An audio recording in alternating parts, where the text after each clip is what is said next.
Okay, here's just a quick intro to get you started on the investigation. Have a look at the diagram on the right. It says, in the investigation, you're going to try to determine some properties about trig ratios greater than 90 degrees. What we're looking for are like similarities, like a relationship. Okay, so that's this investigation is going to do is kind of try to get you to see some relationships, some similarities.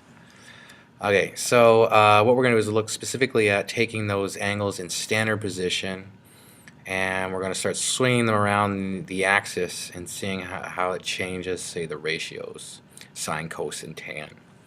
Okay, so looking here, we're going to look at this angle first, or this first. Notice it is a triangle, okay, but I want you to just think about this being the terminal arm, and the x-axis is our initial arm, and then our principal angle here is 30 degrees. Okay, so I just want you to think about that. Yes, this is one of our special triangles. It's like the triangle that's cut from an equilateral triangle where this is 2, 2, 2, 2. It's just on its side. Okay, so we know that's 30 degrees, and sorry, this side would be 2, and this side's 1, this side's root 3. Let's just think about that in a little bit. But I want you to think about it in terms of the terminal arm, the principal angle. Okay, so let's go ahead and start filling out this sheet. So part A, so the next diagram shows the triangle being reflected across the y-axis. So let's just think about, I've taken that triangle and all I've done was kind of just thrown it over there. I've reflected across that axis. Okay, so now the terminal arm is here. Think of it this way, but it's the same triangle that's just been reflected. So when you think back here, this angle was 30 and I've just flipped it out across the axis. So this beta, which is now the related acute angle, right? It's the angle measured here. This is the same 30 as over there. So what is the measure of beta? Well, that's 30 because we just flipped it across the axis. Well, the principal angle, though, is measured from here to the terminal arm. Do you know what that angle happens to be? 150 degrees. Okay, so the difference between 180 and this related acute angle. Okay, so let's just fill this in. What does the quadrant, does the arm lie in?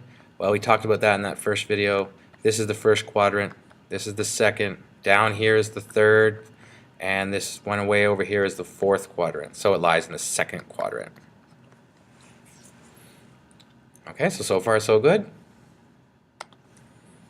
Okay, so let's complete this table by using your calculator. Okay, so you need your calculator here. We're going to have some decimals. It's okay because we're just trying to come up with some patterning. So let's get that ready.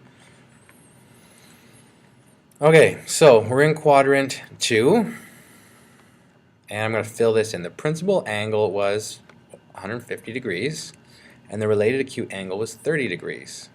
And what we want to do is compute the sine ratio for each of these. Now you get to use your calculator here. Okay, so the sine ratio for 30, I'm just going to do this right in here because I know that the sine of 30 is one of my special ones, and I can do that. That's a half.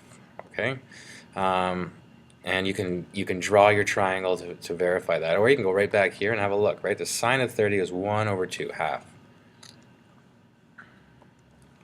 Okay, the cosine of 30 is, if you remember, it's the root 3/2. But in order to compare it to this one up here in a minute, let's make that a decimal. So let's go cosine of 30 equals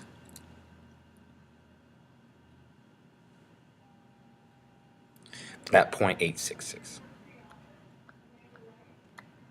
866, yeah, 0. Let's leave it like that. Okay, and we'll do the tangent of 30, which we now can go back up here and look. Tangent of 30 would be the opposite over the adjacent, so 1/√3. But what we could do to get that decimal is just type in tangent of 30. So you can go put that in your calculator, and the number I get here is 0.577, and rounded another one, so 4. Okay, so we got that from our calculator. Let's go back up here now. Let's do those with our calculator, but 150 degrees. So the sine ratio of 150. So you actually put 150 in sine, or sine 150, depending on how your calculator works. and I get 0.5. The cosine of 150, I get negative 0.866.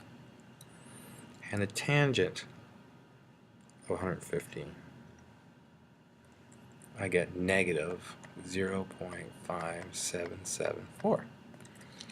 Okay, so I just filled that table in. Have a look at some similarities, some differences, and now we'll summarize. How are the sine ratios related? Have a look. How are the sine ratios related? Well, they look the same to me. They are the same.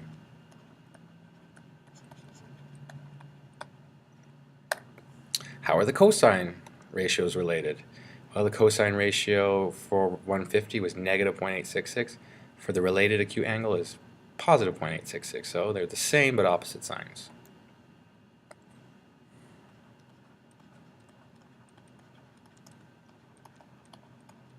Tangent ratios? Same idea there.